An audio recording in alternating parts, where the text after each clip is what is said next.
സർവജ്ഞനായ ദൈവം അബ്രാമിനോട് പറയുകയാ, അബ്രാമേ ഭയപ്പെടേണ്ട. രണ്ട് കാര്യമാ അതിന് പറയുന്നത്. ഒന്ന്, ഞാൻ നിന്റെ പരിചയ. രണ്ട്, നിന്റെ അതിമഹത്തായ പ്രതിഫലവും ഞാൻ തന്നെയാണ്. അതുകൊണ്ട് ഇന്ന് രാത്രി അബ്രാമിനോട് പറയുക, ഭയപ്പെടേണ്ട. ആ ദൂത് തന്നെ ഇവിടെ കൂടപ്പെട്ടവരോട് ദൂരത്തിരിക്കുന്നവരോട് പറയുക, ഭയപ്പെടേണ്ട. ദൈവം നമ്മുടെ പരിചയം, അവിടുന്ന് നമ്മുടെ പ്രതിഫലവും. നിങ്ങൾക്കറിയാം, വിശ്വാസികളുടെ പിതാവാണ് അബ്രാം. ഇന്ന് ലോകത്തിൽ പാർക്കുന്ന മാനവ ജനതയിൽ ഒരു വിധത്തിൽ പറഞ്ഞാൽ 4/3 വിഭാഗത്തിൻ്റെയും പിതാവ് എന്നുള്ള ബഹുമതി അബ്രാമിന. ഇതുപോലൊരു വ്യക്തി ഉണ്ടായിട്ടുമില്ല, ഉണ്ടാകുകയില്ല മനുഷ്യരുടെ ഇടയിൽ. അപ്പോൾ ഇന്ന് ഈ ലോകത്തിൽ പാർക്കുന്ന മാനവ കുലത്തിൽ 4/3 വിഭാഗത്തിൻ്റെയും പിതാവ് എന്നുള്ള ബഹുമതി അബ്രാമിന. നിങ്ങൾക്കറിയാം, യഹൂദ ജനത്തിന്റെ അല്ലെങ്കിൽ ഇസ്രായേൽ ജനത്തിന്റെ പിതാവ് എന്നുള്ള ബഹുമതി അബ്രാമിന. അബ്രഹാം ഞങ്ങൾക്ക് പിതാവ് എന്നവര് ഉള്ളം കൊണ്ട് പറയുകയും ഏറ്റു പറയുകയും അതിൽ പ്രശംസിക്കുന്നവരാ. അതുകൊണ്ട് ആ കർത്താവ് ഒരിക്കൽ യഹൂദന്മാരുമായി സംഭാഷിച്ച വേളയിൽ പറയുകയാണ്, യഹൂദന്മാർ പറയാ, ഞങ്ങൾ അബ്രാമിന്റെ സന്തതികളാണ്. ഇത് നമ്മൾ പറഞ്ഞ ഒക്കുകയില്ല, പറയാതിരിക്കുന്ന നല്ലത്. എനിക്കിന്ന് രാത്രിയിലെ യോഗത്തില് സന്തോഷിക്കാൻ വേറൊരു കാര്യം, പ്രിയ അജി ഇന്ന് രാത്രി നമ്മുടെ മെമ്പറാണോ? ആ, ഇവിടുത്തെ മെമ്പറാ. ആ, ഞങ്ങൾ ഒന്നിച്ച് ഹൈസ്കൂളിൽ പഠിച്ചതാ. എനിക്കൊന്നും കംപ്ലീറ്റ് ചെയ്തില്ലെന്നാ തോന്നുന്നത്. ആ, അതാ.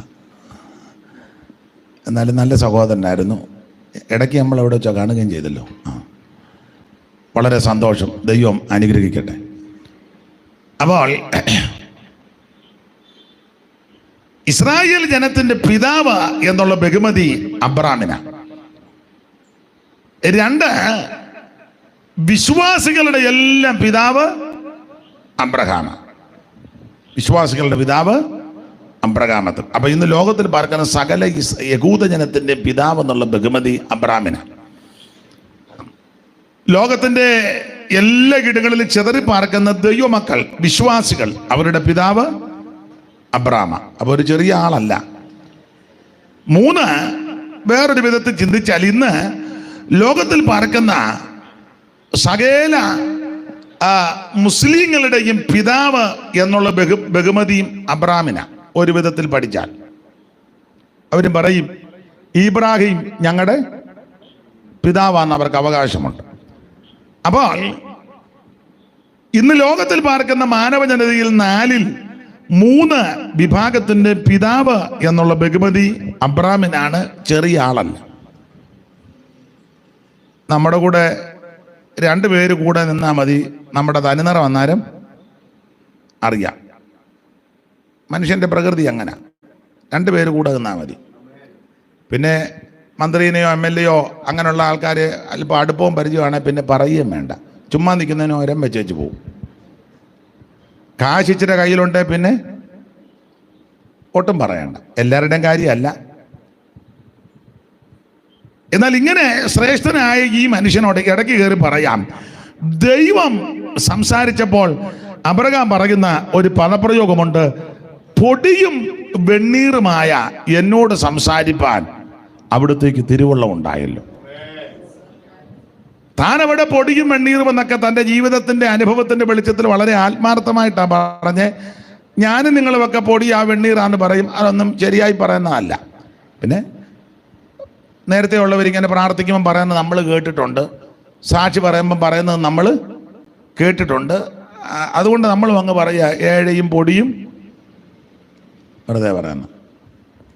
എന്നാൽ അബ്രഹാം പറഞ്ഞത് വളരെ നല്ല നിലയിലാണ് പറഞ്ഞത്. പൊടിയും വെണ്ണീറുമാകുന്ന അടിയനോട് സംസാരിപ്പാൻ അവിടത്തേക്ക് തിരുവള്ളമുണ്ടായി. അപ്പോൾ അബ്രഹാം അത്രയ്ക്ക് ശ്രേഷ്ഠനായ മനുഷ്യനാണ്. നിങ്ങൾക്ക് വേദപുസ്തകം പഠിക്കുന്നവർക്കറിയാം, അബ്രഹാം എന്ന വ്യക്തിയെ പറ്റി വേദപുസ്തകത്തിൽ ആദ്യം കാണുന്നത് എവിടാന്ന് നിങ്ങൾക്കറിയാം. എവിടാ? അബ്രഹാം എന്ന വ്യക്തിയെ പറ്റി, അബ്രഹാമിനെ പറ്റി ധാരാളം നമ്മൾ പ്രസംഗം കേട്ടിട്ടുണ്ട്.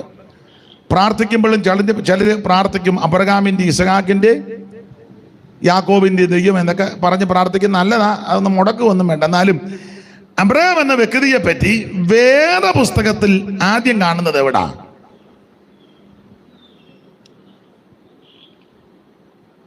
ആരെങ്കിലും പറയുകയാണെങ്കിൽ നമുക്ക് വേഗത്തിൽ മുന്നോട്ട് പോകാം. അവനോട് ചോദിച്ചാൽ അവൻ അറിയത്തൊന്നുമില്ല. വാക്യം പറഞ്ഞ് റെഫറൻസ് പറഞ്ഞു തന്നോ? പിന്നെ രണ്ടുപേരും ഇടാണ്ട് പറഞ്ഞല്ലോ.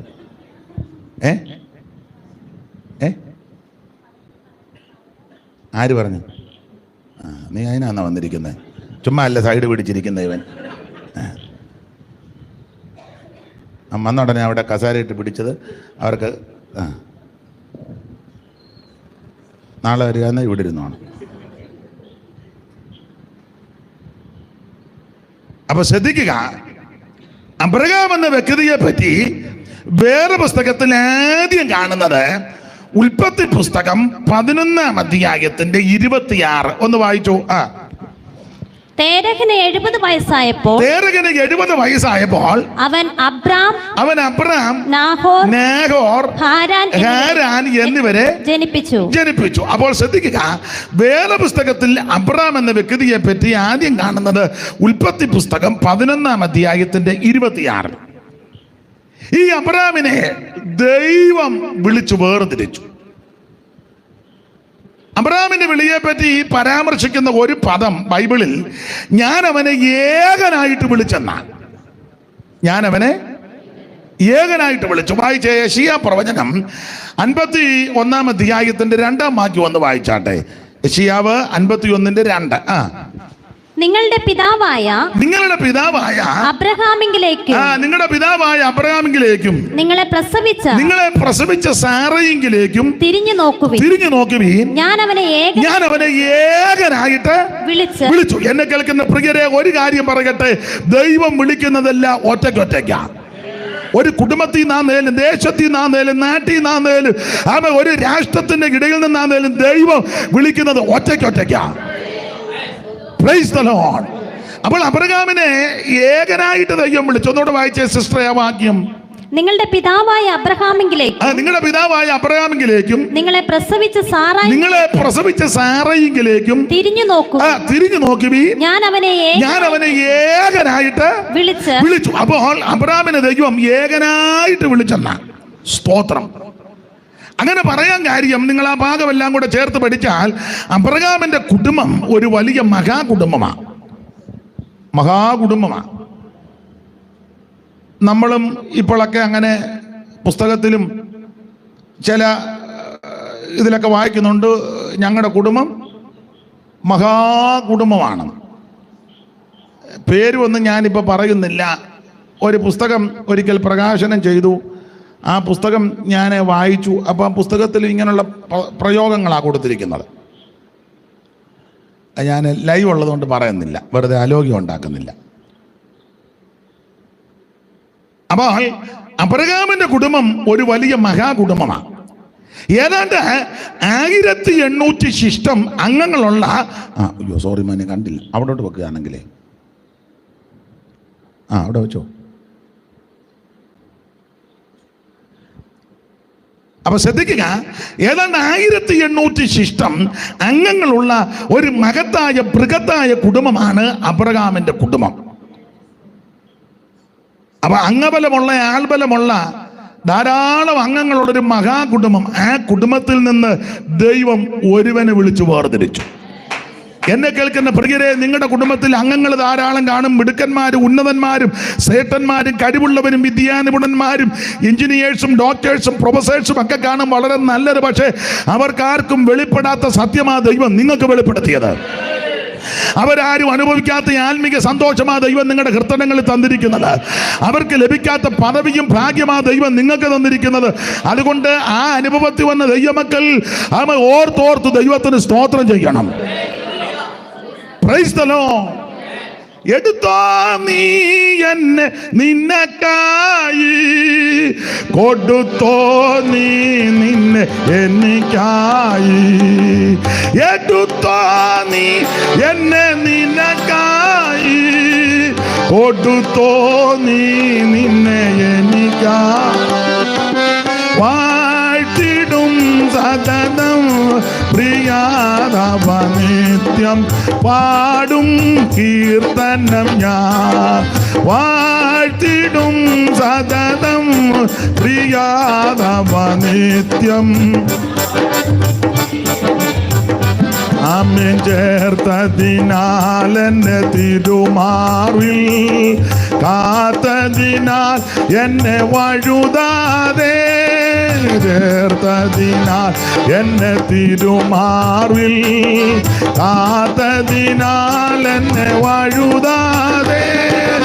എടുത്തോ നീ എന്നെ നിനക്കായി, എടുത്തോ നീ എന്നെ നിനക്കായി, കൊടുത്തോ നീ നിന്നെ എനിക്കായി. വാഴ്ത്തിടും സദനം പ്രിയാതവ നിത്യം പാടും കീർത്തനം ഞാൻ. വാഴ്ത്തിടും സദനം പ്രിയാതവ നിത്യം പാടും കീർത്തനം ഞാൻ.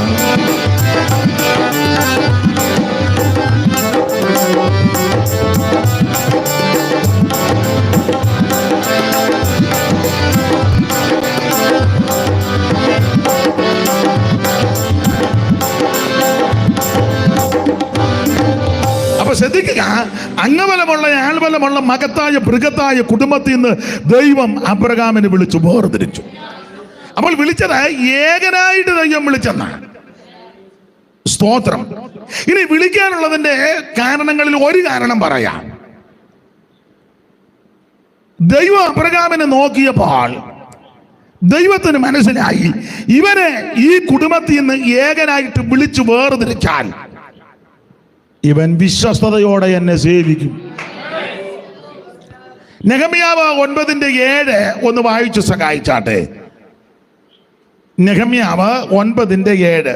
സോറി, എനിക്ക് തെറ്റിയോ എന്നൊരു ഡൗട്ട് ഉണ്ട്. അബ്രാമിനെ അവനെ കൽദയ തിരഞ്ഞെടുത്തവനെ കൽദയ പട്ടണമായ ഊരിൽ നിന്ന് കൊണ്ടുവന്ന് അവന് അബ്രഹാം എന്ന് പേരിട്ട ദൈവമായ യഹോവ നീ തന്നെ. അപ്പൊ അബ്രഹാമിനെ തിരഞ്ഞെടുത്ത് അവന് കൽദയ പട്ടണമായ ഊരിൽ നിന്ന് കൊണ്ടുവന്ന് അവൻ അബ്രഹാം എന്ന് പേരിട്ട ദൈവമായ യഹോവ നീ തന്നെ.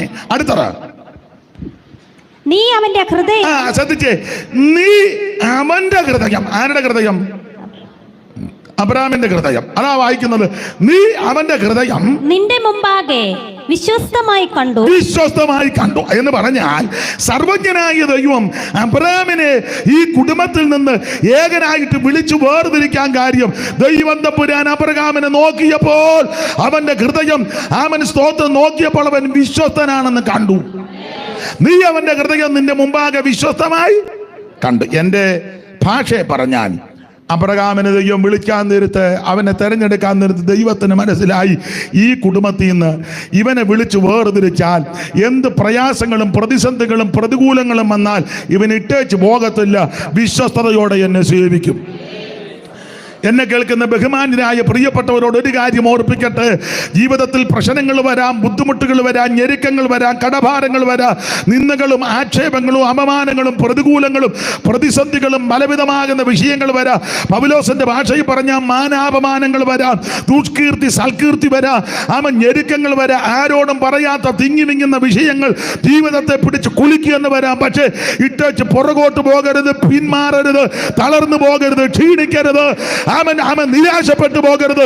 വിശ്വസ്തയോടെ ദൈവത്തെ സേവിക്കണം. Praise the lord. വേദപുസ്തകത്തിന്റെ ഭാഷയെ പറയുമ്പോൾ ഒരു ഊണിന് ജ്യേഷ്ഠാവകാശം വിറ്റ അങ്ങനൊന്നും ആകരുത്. പട്ടിണി കിടന്നാലും പ്രമാണത്തിന് വേണ്ടി നിന്നോണം. പ്രതികൂലങ്ങൾ വന്നാലും ആമേൻ സ്തോത്രം, ഉപദേശത്ത് മാറ്റമൊന്നും വരുത്തരുത്. Praise the lord. ആരെഴുതിയ പാട്ടാന്നൊക്കെ തർക്കം ഉള്ളത് കൊണ്ട് ഇന്ന ആടെ പാട്ടാന്ന് ഇപ്പം ഞാൻ പറയുന്നില്ല. കാരണം മൊത്തം തർക്കത്തിൽ ഇത് ഇപ്പം ഓരോരുത്തരെ ചത്ത് കഴിയുമ്പോൾ എൻ്റെ പാട്ടാന്നും പറഞ്ഞാൽ വരുന്നത്. എന്നാൽ ജീവിച്ചിരിക്കുമ്പം എൻ്റെ പാട്ടാന്ന് പറഞ്ഞാൽ ജീവിച്ചിരിക്കുന്നവരുടനെ തെളിവ് തരും. ഞാൻ എഴുതിയത് സന്ദർഭം ഇതിനാണ്. മരിച്ചു കഴിഞ്ഞാൽ ഇപ്പം മിക്കവരും പാട്ടുമായിട്ട്. അതുകൊണ്ടിപ്പം തർക്കത്തിന് ഞാൻ മുതിരുന്നില്ല. അതുകൊണ്ട് ആരെഴുതിയാണെന്നൊന്നും ഇപ്പം പാടുന്നില്ല, പറയുന്നില്ല. പക്ഷെ പാട്ടിൻ്റെ വരി നല്ലതാ. കൈപ്പുള്ള വെള്ളം കുടിച്ചിടിലും കൽപ്പന പോലെ നടം. ഓ കൈപ്പുള്ള വെള്ളം കുടിച്ചിടിലും നടം ഇടണം. ഏൽപ്പിക്കയിൽ അവൻ ശത്രു കയ്യിൽ തോർപ്പു. ഓ ഏൽപ്പിക്കയിൽ അവൻ ശത്രു കയ്യിൽ തോർപ്പു. അഴലേറും ജീവിതമരുവിൽ നീ തളരുകയോ ഇനി സകലേ. അഴലേറും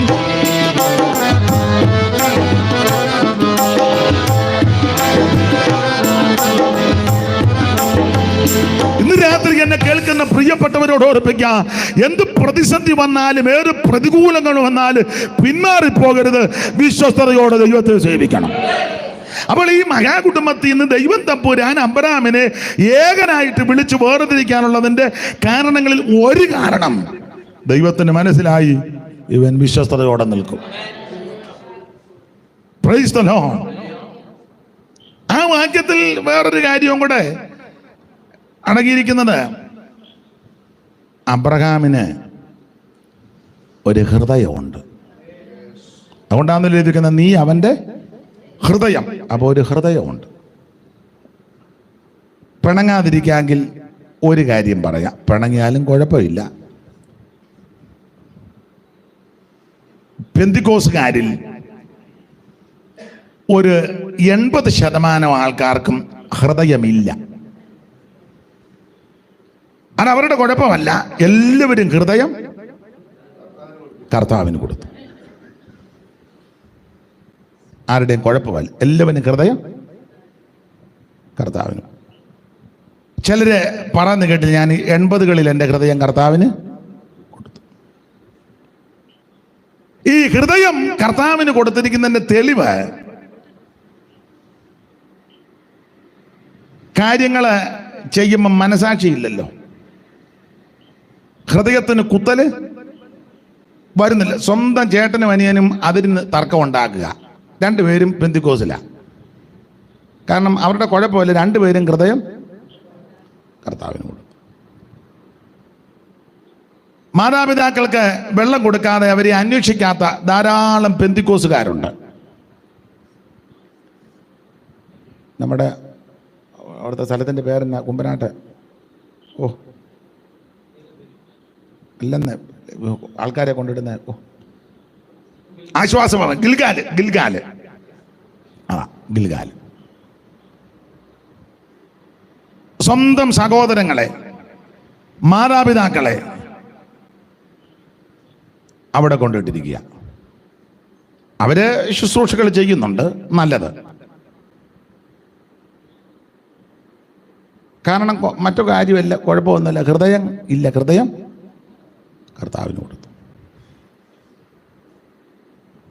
കൂട്ടുവിശ്വാസിയെ ചതിക്കുകയും വാഞ്ചിക്കുകയും ഒക്കെ ചെയ്യുന്ന ധാരാളം ആൾക്കാരുണ്ട്. കുഴപ്പമാണെന്ന് പറയുന്നില്ല, ഹൃദയം കർത്താവിന് കൊടുത്തു. കൂടെ ആരാധിക്കുന്ന വിശ്വാസിക്ക് 1 സെന്റ് ഭൂമിയില്ല, കയറി കിടക്കാൻ ഇടമില്ല.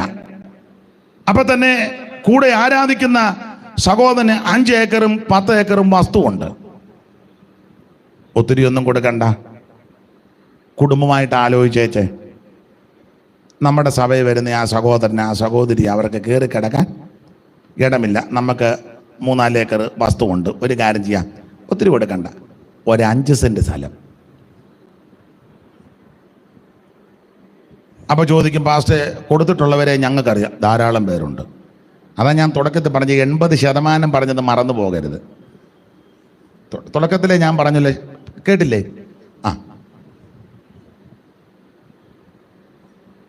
നമ്മുടെ പെണ്ണുകരയിലെ കുഞ്ഞപ്പിച്ചായനെ ആ നിലയിൽ ചില കാര്യങ്ങൾ ചെയ്തു. നിലമ്പൂരിലെ നമ്മുടെ NM രാജുവിൻ്റെ ജ്യേഷ്ഠൻ്റെ ബന്ധുക്കാർ, അവരും നമ്മുടെ നിലമ്പൂർ, അവരാ കാര്യം ചെയ്തു. അറിവിൽപ്പെട്ട 1-2 പേരുടെ കാര്യമാണ്. ഈ അടുത്ത സമയത്ത് ഒരു സഹോദരി വന്ന് 3 ദൈവദാസന്മാർക്ക് 5 സെൻറ്റ് സ്ഥലവും കൂടെ കൊടുത്തു. അതിനും ദൃക്സാക്ഷി ഞാനാ. അങ്ങനെയുള്ള ദൈവമക്കളുണ്ട്. അല്ല, അപ്പോൾ 20% ആൾക്കാർക്ക് ഹൃദയം നിങ്ങൾ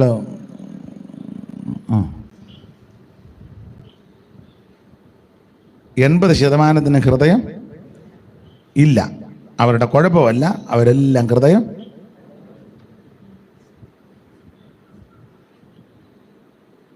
കൊരങ്ങൻ പണ്ട് മുതലയോട് പറഞ്ഞതുപോലെ, അറിയാമല്ലോ, സ്കൂളിൽ പഠിച്ചാന്നല്ലോ. മുതലച്ചിക്ക് അസുഖം വന്നപ്പം പറഞ്ഞു, കൊരങ്ങൻ്റെ ഹൃദയം നല്ലതാണ്. അത്തിമരത്തിൻ്റെ കീഴ് വന്നപ്പം കുരങ്ങൻ ചോദിച്ചു, എന്നാ ഇന്ന് വിശേഷം? അയ്യോ, പുള്ളിക്കായിരിക്കും, ഒന്ന് കാണണം. ചാടി മുതലയുടെ പുറത്ത് കയറി പുഴയെ കൂടെ പോവുക. പുഴയുടെ നടുക്കായപ്പം മുതല പറഞ്ഞു, നിൻ്റെ ഹൃദയം എൻ്റെ പെമ്പളയ്ക്ക് കൊടുക്കാനാണ്. അപ്പം മുതലയുടെ പുറത്തിരുന്ന് കുരങ്ങൻ പറഞ്ഞ്, അയ്യോടി, എന്നാൽ പിന്നെ അത് നമ്മൾ അത്തിയുടെ ചോട്ടിൽ നിന്ന് പോന്നപ്പോൾ പറയണ്ടേ?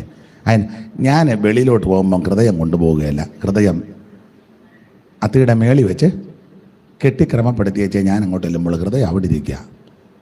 പുഴ കിടക്കുന്ന മുതലയ്ക്ക് ബോധം വല്ലതും ഉണ്ടോ? മുതല പറഞ്ഞ്, എന്നാൽ നമുക്ക് തിരിച്ചു പോയി എടുത്തുകൊണ്ട് വരാം. എന്നാൽ തിരിച്ചു വിടാൻ പറഞ്ഞു. 2 പേരൂടെ അത്തിയുടെ കീഴിൽ വന്നപ്പം കുരങ്ങൻ ചാടി കയറി ചോദിഞ്ഞ് പോയേട്ടെന്ന് പറഞ്ഞു. സ്കൂളിൽ നിങ്ങൾ പഠിച്ച് കാണുകയല്ല, സ്കൂളിൽ പഠിച്ചല്ലേ? പിന്നെ നിങ്ങൾ ആദ്യമായിട്ട് കേൾക്കുന്നത് പോലെ ഇരിക്കുന്നു. സ്കൂളിൽ പഠിച്ച അതിൻ്റെ പടവും ഉണ്ടായിരുന്നു ഇല്ലേ? മുതലയുടെ പുറത്ത് കുരങ്ങൻ ഒരു അത്തി ആറ്റിലോട്ട് ഞാൻ കിടക്കുന്നതും 2-ലാണോ 3-ലാണോ, അപ്പം ഞാൻ 3-4 ക്ലാസ് പഠിച്ചാൽ നിങ്ങൾക്ക് ബോധ്യപ്പെട്ടല്ലോ, അത് മതി. ഇതിൽ പറഞ്ഞ ഒട്ടും ബോധമില്ലെന്നാണ്, 3-4 ക്ലാസ്സൊക്കെ പോയതാണ്. എന്നെ കേൾക്കുന്ന പ്രിയപ്പെട്ടവരോട് ഓർപ്പിക്കട്ടെ, ഇവിടെ പേരും പ്രശസ്തി സ്ഥാനവും മാനവും അങ്ങാടിയിൽ വന്നനോ പള്ളിയിൽ മുഖ്യാസനവും ആൾക്കാരെല്ലാം റബി, റബുനി, ഡോക്ടർ, റവറന്റ് എന്നൊന്നും വിളിച്ചില്ലെങ്കിലും, സെൻട്രൽ പാസ്റ്റർ, കൗൺസിൽ മെമ്പറാ, സെക്രട്ടറിയാ, പ്രസിഡന്റാ, കുന്തവാ ഇതൊന്നും പറഞ്ഞില്ലെങ്കിലും, നോട്ടീസിൽ പേരൊന്നും വന്നില്ലെങ്കിലും, ചാനലിനകത്ത് എപ്പോഴും കാണുന്നില്ലെങ്കിലും, നിങ്ങളെ ആരും അറിയുന്നില്ലെങ്കിലും, ഈ കൊടുങ്ങൂരുള്ള ആർക്കും നിങ്ങളെ മനസ്സിലാകുന്നില്ലെങ്കിലും, നിങ്ങളെ ആരും ബഹുമാനിക്കുന്നില്ലെങ്കിലും, നിങ്ങൾ ചെല്ലുമ്പോൾ ആരും മൈൻഡ് ചെയ്യുന്നില്ല, വേണ്ട. പക്ഷേ നിങ്ങൾക്ക് നല്ലൊരു ഹൃദയമുണ്ടെങ്കിൽ നീ ഭാഗ്യവാനാ. Price the Lord. നല്ലൊരു ഹൃദയമുണ്ടെങ്കിൽ അവർ രക്ഷപ്പെടും, അവരുടെ സന്തതിക്ക് ഒരു ദോഷം വരികയില്ല. അങ്ങനെ ആ പുസ്തകത്തിലെ വാക്യം, ദൈവം ഇസ്രായേലിന് നിർമ്മല ഹൃദയമുള്ളവർക്ക് നല്ലവനാകുന്നു നിശ്ചയം. ദൈവത്തിന് സ്തോത്രം. എന്നെ കേൾക്കുന്ന പ്രിയപ്പെട്ടവരെ, നിർമ്മല ഹൃദയത്തോട്, ശുദ്ധ ഹൃദയത്തോട്, നല്ല ഹൃദയത്തോട്, പരമാർത്ഥ ഹൃദയത്തോട്, ഏകാഗ്ര ഹൃദയത്തോട് നീ ദൈവത്തെ ഭജിക്കുന്നെങ്കിൽ നിനക്കും നിന്റെ സന്തതിക്കും ദൈവം നല്ലവനാണ്. നിർമ്മല ഹൃദയന്മാർക്കൻ ദൈവം ആദാൽ നല്ലവനതിനൊരു വാദം. നിർമ്മല ഹൃദയന്മാർക്കൻ ദൈവം ആദാൽ നല്ലവനതിനൊരു വാദം. എന്നാൽ ദുർമതികൾ ദുഃഖികളെ ഭൂമതിലിട പ്രിയനുള്ളം തുല്യം. എന്നാൽ ദുർമതികൾ സൂകികൾ ഭൂമതിലിടറിയ ഉള്ളം തുല്യം.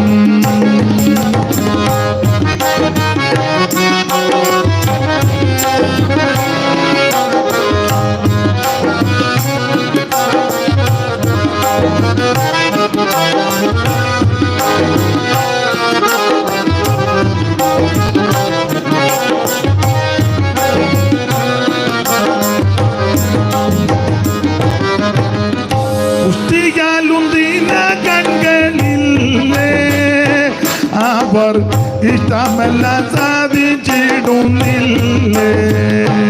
ഞാനോ കുറ്റമില്ലായ്മയിൽ എൻ്റെ കൈകളെ കഴുകിയത് വ്യർത്ഥം, തീരവ്യർത്ഥം.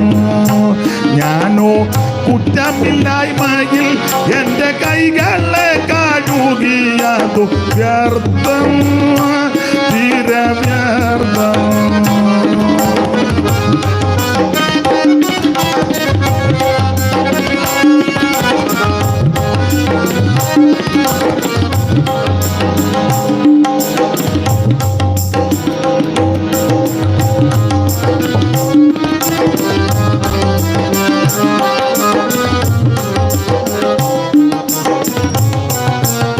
അപ്പൊ ശ്രദ്ധിക്കുക, നമുക്ക് നല്ലൊരു ഹൃദയമുണ്ടെങ്കിൽ രക്ഷപ്പെട്ടു. നമ്മുടെ കർത്താവും മോനെ ഇങ്ങോട്ട് ജെയ്സനെ തന്നെ നോക്കിയിരിക്കുക. മോന് ഇഷ്ടമായി ഇങ്ങനെ അല്ലയോ? ദൈവം അങ്ങനെ താല്പര്യമുണ്ട്, പഠിക്കണം. ദൈവം അനുഗ്രഹിക്കട്ടെ. എനിക്ക് എന്നാലും എന്നെയും കൂടെ ഒന്ന് നോക്കണം. അല്ല, കുഞ്ഞ് ഓരോരുത്തരുടെ അഭിരുചിക്ക് അനുസരിച്ച് വേണം അവരെ ആത്മീയത്തിൽ സ്തോത്രം. അത് താല്പര്യമാണ്. ഇത് പഠിക്കണം. പഠിച്ച് സെക്കുലർ പഠിത്തവും വേണം, ഇതും പഠിക്കണം. പഠിച്ച് മിടുക്കനായി കർത്താവിൻ്റെ വരവ് താമസിച്ചാൽ കർത്താവിന് വേണ്ടി നിന്നോണം. നമ്മുടെ അജിയുടെ മോനാന്നല്ലോ, ആ പാസ്റ്ററുടെ മോനാ. കണ്ണൻ്റെ മൂട്ടി കാളി ഉണ്ടാകുക. അപ്പൊ ശ്രദ്ധിക്കുക, നമ്മുടെ ഹൃദയം ഒരു നല്ല ഹൃദയമായിരിക്കണം. നമ്മുടെ കർത്താവ് തന്നെ പറഞ്ഞേ, ഹൃദയ ശുദ്ധിയുള്ളവർ ഭാഗ്യവാന്മാർ, അവരാ ദൈവത്തെ കാണുന്നത്. അതെ, നല്ലൊരു ഹൃദയമുണ്ടെങ്കിൽ രക്ഷപ്പെട്ടു.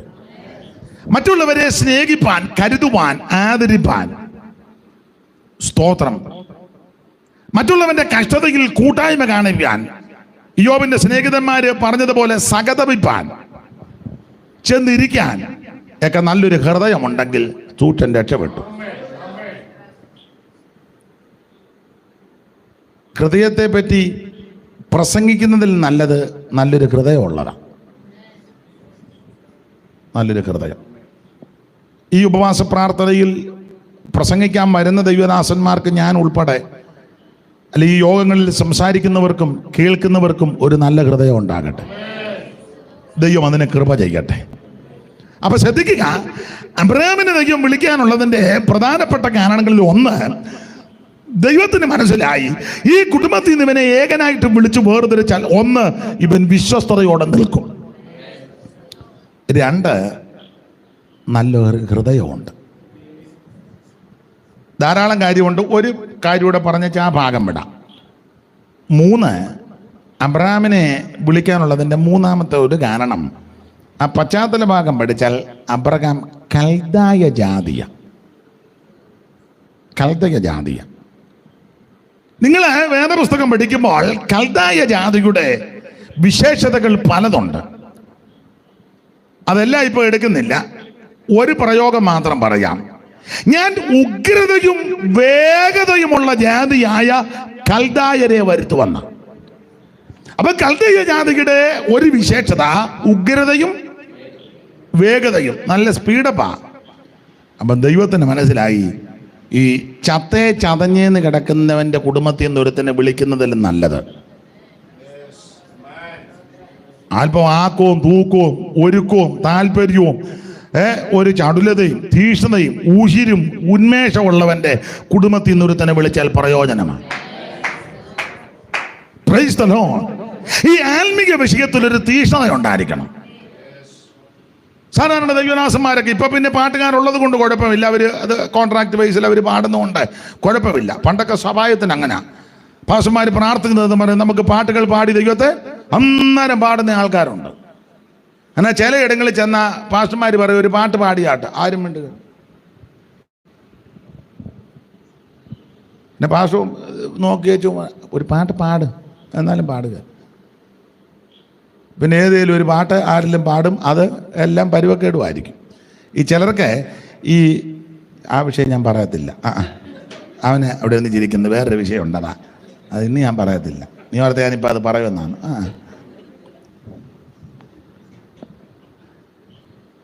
വേറെ വിഷയമുണ്ട്, ഞാൻ നാളെ പറയാം. ഈ ചിലർക്ക് ഇതിനെപ്പറ്റി വലിയ വെളിവൊന്നുമില്ല. ഇവരൊരു 3-4 പാട്ട് പഠിച്ചിട്ടുണ്ട്. അത് സകല യോഗത്തിനും അതാ. ഈ 4 വിട്ട ഈ യോഗം ആരംഭിക്കുമ്പോൾ ദൈവത്തെ സ്തുതിക്കുന്ന സ്തുതിഗീതം പാടണം. അതിന്റെ ഓർഡർ അതാണ്. അതിന് ആ പാഠപുസ്തകത്തിനകത്ത് ചില പുസ്തകത്തിൽ കിടമ്പോൾ യോഗാരംഭ ഗീതങ്ങൾ അല്ലെങ്കിൽ സ്തുതിഗീതങ്ങൾ തലക്കെട്ടുണ്ട്, അത് പാടണം.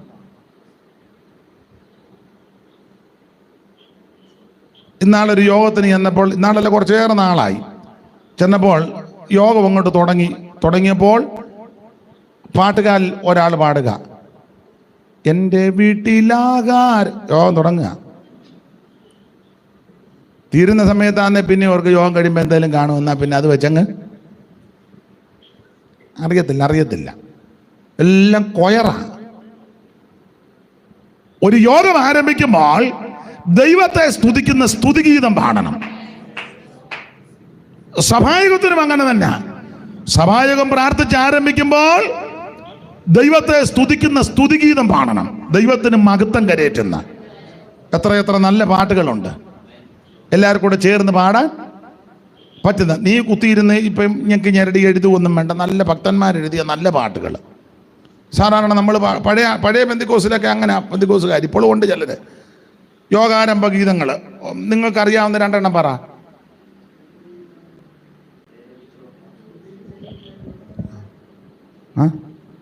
അതൊക്കെ നല്ല പാട്ടുകളാണ്.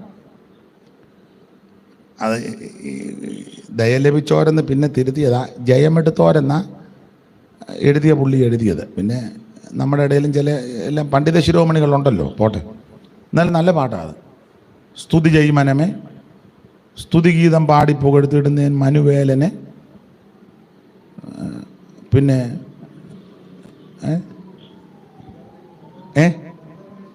വന്ദനമേശു പര, വന്ദനമേശു രക്ഷകനെ നായകനെ, നല്ല നല്ല പാട്ടുകളുണ്ട്. എന്നാൽ ചിലയിടങ്ങളിൽ നമ്മൾ സഭായത്തിന് എന്നാൽ ഇവർ പാടുന്ന കേട്ടാൽ നമുക്കൂടെ അങ്ങ് ബുദ്ധിമുട്ട് വരും, അതറിയത്തില്ല. ഞാൻ ഇടയ്ക്ക് കയറി പറഞ്ഞതേ ഉള്ളൂ, സന്ദർഭം വന്നതുകൊണ്ട്. പോട്ടെ, ദൈവത്തെ സ്തുതിക്കണം, ദൈവത്തെ മഹത്വപ്പെടുത്തണം. ആമേൻ. നമുക്ക് ഒരു ദോഷവും വരികയില്ല. അപ്പോൾ ആത്മീക വിഷയത്തിൽ ചൂടും ചുണയും വേണം. അതെ. അപ്പോൾ അബ്രഹാമിനെ ദൈവം ഈ കുടുംബത്തിൽ നിന്ന് വിളിക്കാനുള്ളതിൻ്റെ ഒരു കാരണം, അബ്രഹാമിന് സ്തോത്രം വിളിച്ചു വേർതിരിച്ചാൽ 1, ഇവൻ വിശ്വസ്തയോടെ എന്നെ ഭജിക്കും. 2, ഒരു നല്ല ഹൃദയം അബ്രഹാമിന് ഉണ്ട്. 3, ഇവനെ വിളിച്ചു വേർതിരിക്കാനുള്ളതിൻ്റെ 3-ാമത്തെ കാര്യം, ചൂടും ചുണയോടെ കാര്യങ്ങൾ ചെയ്യും. കാരണം കൽദയ ജാതി ഉഗ്രതയും വേഗതയുമുള്ള ജാതിയാ, ആരെ കൂസുന്ന മണ്ടുന്ന ജാതിയല്ല എന്ന് പറഞ്ഞാൽ ആത്മീകത്തിൽ തീക്ഷ്ണതയോട് ഇവൻ നിൽക്കും. Price the Lord. അങ്ങനെയാണ് ദൈവം അബ്രഹാമിനെ വിളിച്ചു വേർതിരിച്ചത്. അപ്പൊ ഈ വിളിച്ചപ്പോൾ ദൈവം പറഞ്ഞ് നീ ചില കാര്യങ്ങൾ വിടാൻ പറഞ്ഞു. 3 കാര്യം വിടാൻ പറഞ്ഞു. ദേശം, ചാർച്ച, പിതൃഭവനം. അബ്രഹാം ഇത് വിട്ട് പുറപ്പെടാൻ ദൈവം പറഞ്ഞു. അബ്രഹാം എല്ലാം ഒന്നും പൂർണ്ണമായിട്ടും വിട്ടില്ല. ഞാൻ അധികം വിവരിക്കുന്നില്ല. ആ ഭാഗം പഠിക്കുമ്പോൾ അബ്രഹാം ദേശത്തിൽ നിന്ന് ഇങ്ങോട്ട് പോന്നു. പക്ഷെ ചാർച്ചക്കാരെ പിതൃഭവനത്തെ ഒന്നും വിട്ടിട്ടില്ല.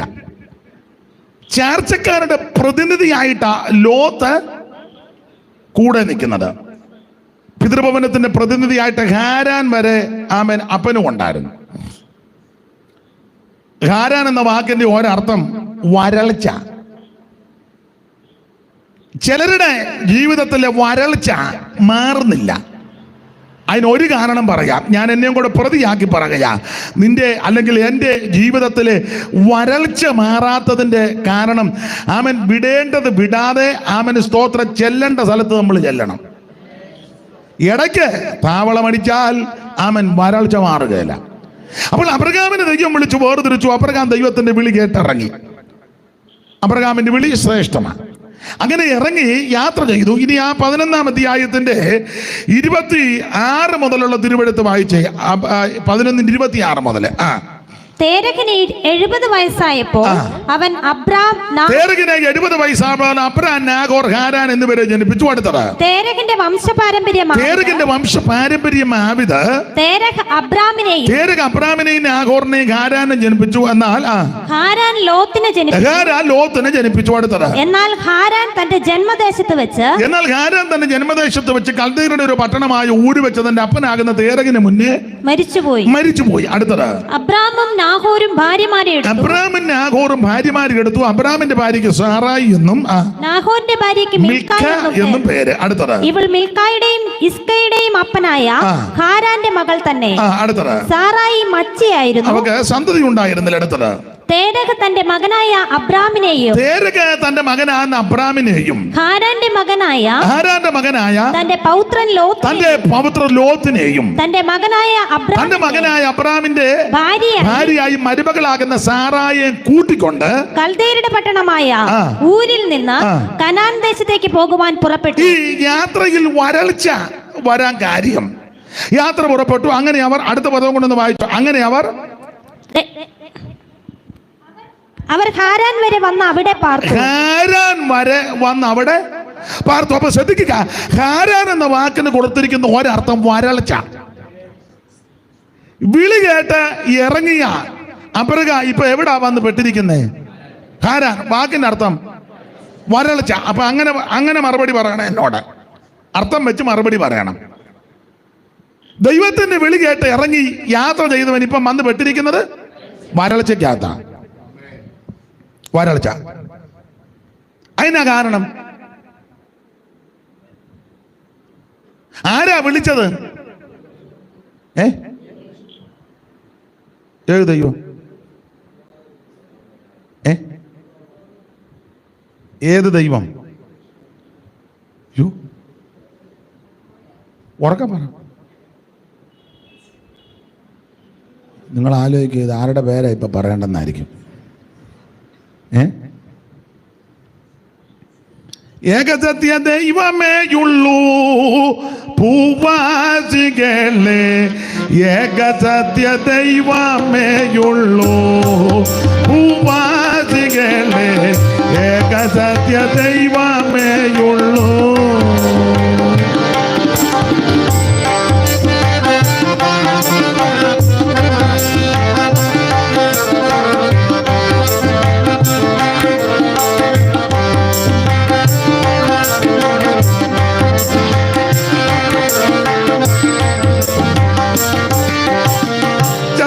മർത്യാത്മാക്കൾ ദൈവം എന്നു നിരൂപിക്കേണ്ടാരും, ചത്തമർത്യാത്മാക്കൾ ദൈവം എന്നു നിരൂപിക്കേണ്ടാരും.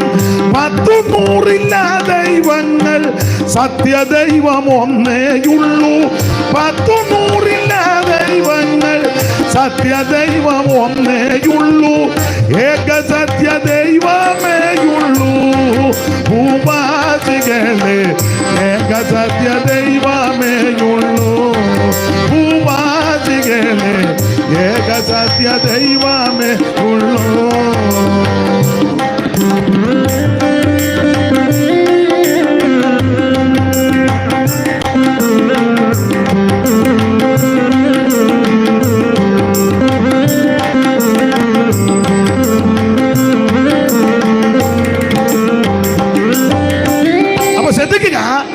സർവജ്ഞനായ ദൈവം അബ്രഹാമിനെ വിളിച്ചു. നിത്യനായ ആമൻ, സർവജ്ഞനായ സർവശക്തനായ നിത്യദൈവം. ബൈബിളിൽ കൊടുത്തിരിക്കുന്ന ഒരു പ്രയോഗം ഇങ്ങനെ, തേജോമയനായ ദൈവം.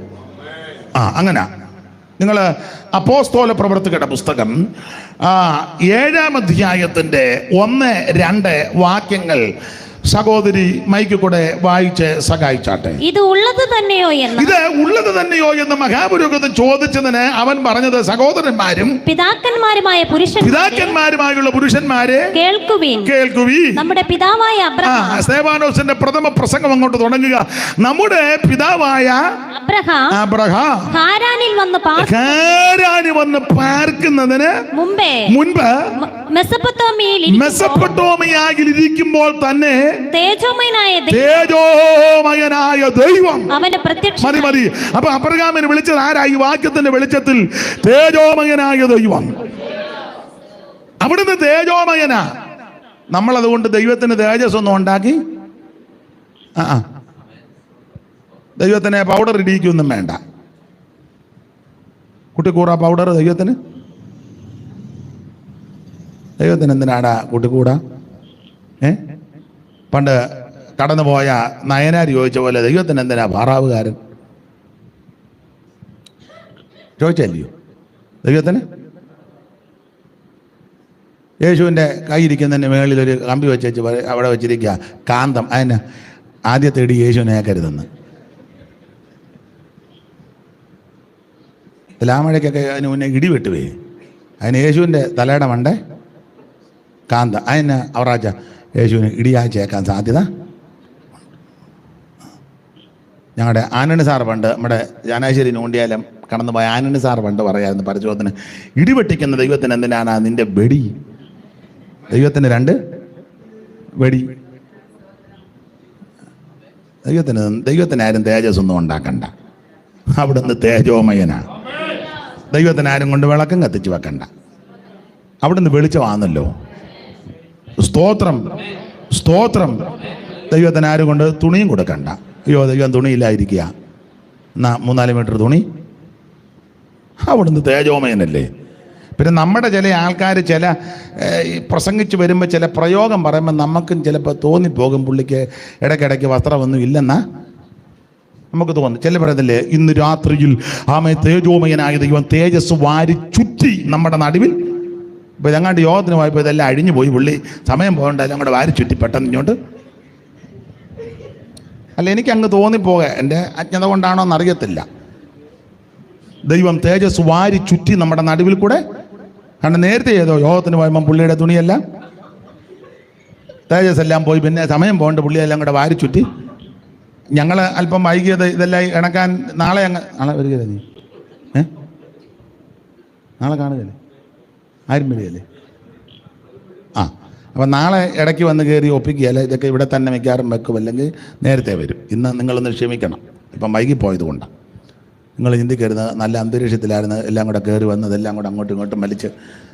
ഒന്ന് ക്ഷമിക്കുക, നാളെ ആവർത്തിക്കുകയല്ല ദൈവം അനുവദിച്ച. അവിടുന്ന് തേജോമയനായ ദൈവമാണ്. നാം സ്തുതിച്ചാലും സ്തുതിച്ചില്ലെങ്കിലും ദൈവത്തിന്റെ മഹിമയ്ക്ക് വ്യത്യാസം ഉണ്ടാകുകയല്ല. നാം ആരാധിച്ചാലും ആരാധിച്ചില്ലെങ്കിലും അവിടുത്തെ പ്രഭയ്ക്കൊരു കുറവും വരികയല്ല. നാം സ്തുതിച്ചാലും സ്തുതിച്ചില്ലെങ്കിലും അവിടുന്ന് തേജോമയം തന്നെ. ഗതിഭേദങ്ങളുടെ ആച്ഛാദനമൊന്നും ദൈവത്തിനില്ല. നിത്യനായ ദൈവം, സർവശക്തനായ ദൈവം, ഏകനായ ദൈവം, മഹാത്ഭുതങ്ങളെ പ്രവർത്തിക്കുന്ന ദൈവം, സർവജ്ഞനായ ദൈവം, സർവശക്തനായ ദൈവം, അവിടുന്ന് സർവവ്യാപിയായ ദൈവം, സർവത്തെയും നിയന്ത്രിക്കുന്നവൻ, സർവത്തെയും ഭരിക്കുന്നവൻ.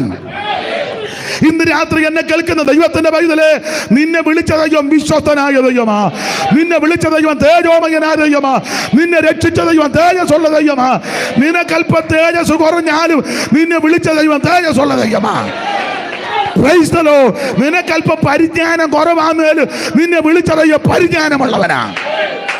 പത്രോസ് പറയുക, തന്റെ മഹത്വത്താലും വീര്യത്താലും നമ്മെ വിളിച്ചവന്റെ പരിജ്ഞാനത്താൽ അവന്റെ ദിവ്യ ശക്തി ജീവന് പ്രകൃതിക്ക് വേണ്ടിയതല്ല നിനക്ക് ദാനം ചെയ്തിരിക്കുക. നിനക്ക് പരിജ്ഞാനക്കേടുണ്ടെങ്കിലും വിളിച്ച ദൈവം പരിജ്ഞാനമുള്ളവനാ. നിനക്ക് അറിവുകേടുണ്ടെങ്കിലും നിന്നെ വിളിച്ച ദൈവം അറിവുള്ള ദൈവമാണ്.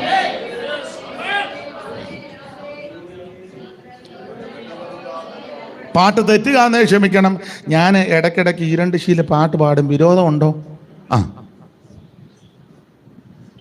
അറിവുകേടുകൾ അധികമുണ്ടെന്നിൽ, അറിഞ്ഞു നീ നിന്നരികിൽ എന്നെ ചേർത്തണയ്ക്കണേ. അറിവുകേടുകൾ അധികമുണ്ടെന്നിൽ, അറിഞ്ഞു നീ നിന്നരികിൽ എന്നെ ചേർത്തണയ്ക്കണേ. സ്തോത്രം സ്തോത്രം എന്നും സ്തോത്രാമേ, സ്തോത്രം സ്തോത്രം എന്നും സ്തോത്രാമേ.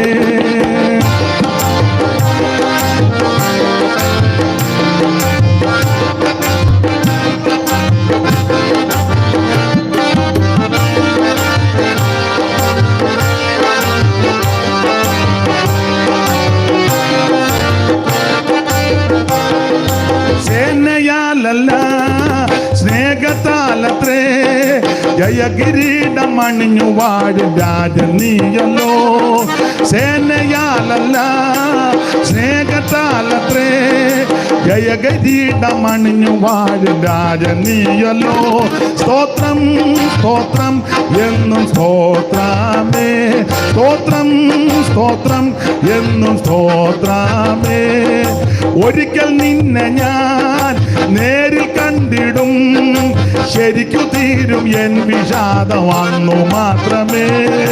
ഒരിക്കൽ നിന്നെ ഞാൻ നേരിൽ കണ്ടിടും, ശരിക്കു തീരും എൻ വിഷാദം അന്നു മാത്രമേ. സ്തോത്രം സ്തോത്രം എന്നും സ്തോത്രാമേ, സ്തോത്രം സ്തോത്രം എന്നും. അറിവുകേടുകൾ അധികമുണ്ടെന്നിൽ, അറിഞ്ഞു നീ നിന്നരികിൽ എന്നെ ചേർത്തണയ്ക്കണേ. അറിവുകേടുകൾ അധികമുണ്ടെന്നിൽ, അറിഞ്ഞു നീ നിന്നരികിൽ എന്നെ ചേർത്തണയ്ക്കണേ.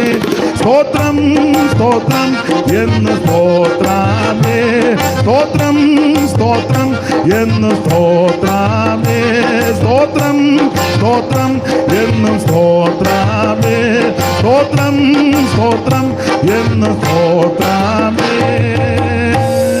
അപ്പൊ ശ്രദ്ധിക്കുക, നമുക്ക് അറിവുകേടുണ്ടെങ്കിലും വിളിച്ച ദൈവത്തിന് ഒരറിവുകേടുമില്ല. നമുക്ക് പരിജ്ഞാനക്കുറവുണ്ടെങ്കിലും വിളിച്ച ദൈവത്തിന് ഒരു പരിജ്ഞാനക്കേടുമില്ല. ഈ ദൈവത്തിൻ്റെ പരിജ്ഞാനത്തിൻ്റെ ഒരു തെളിവ് ഒത്തിരി ഉണ്ട്. എനിക്ക് വലിയ അറിവും ജ്ഞാനവും ഒന്നും ഉള്ള ആളല്ല. അപ്പോൾ എൻ്റെ എളിയ അറിവ് വെച്ചാണ് പറയുന്നത്. ചിലപ്പം നിങ്ങൾ ഉൾക്കൊള്ളുമോയെന്നറിയത്തില്ല. ദൈവത്തിൻ്റെ പരിജ്ഞാനം ഈ മിസ്രയീമിൽ നിന്ന് പുറപ്പെട്ട ജനത്തിൻ്റെ കണക്ക് പറഞ്ഞിട്ടുണ്ട്. എണ്ണി തിട്ടമെടുത്തവരുടെ കണക്ക്, എണ്ണത്തിൽപ്പെടാത്ത ധാരാളം ആൾക്കാരുണ്ട്. എത്ര പേരുടെ പേരാ? അല്ല, ഇന്ന് പാട്ട് കൂടാ മിക്കവാറും. പാട്ട് പാടുമ്പം ആൻസർ പറയണം എത്ര പേരുണ്ടെന്ന്. 600,000 ആയോരു കൂട്ടത്തെ ചിറകിൽ വാങ്ങിച്ചവൻ കൂടെ ഉണ്ട്. 600,000 ആയോരു കൂട്ടത്തെ ചിറകിൽ.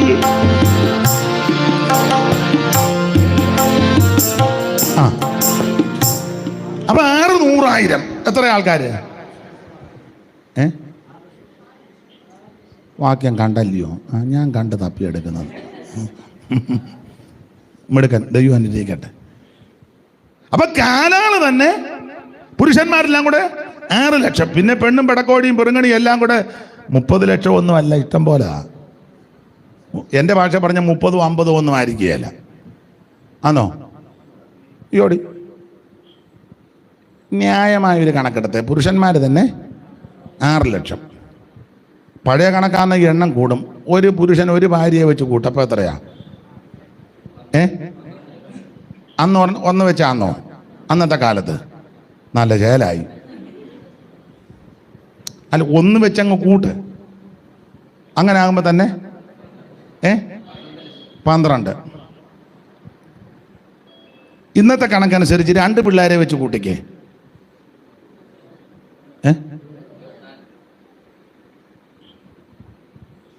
സ്തോത്രം. അന്ന് 2 ആ ചേലായി. ഒരുത്തിന് 70 പിള്ളേരെന്ന് എഴുതി വെച്ചായിരുന്നു. അതൊക്കെ കൂട്ടിയായി ഇവിടെങ്ങും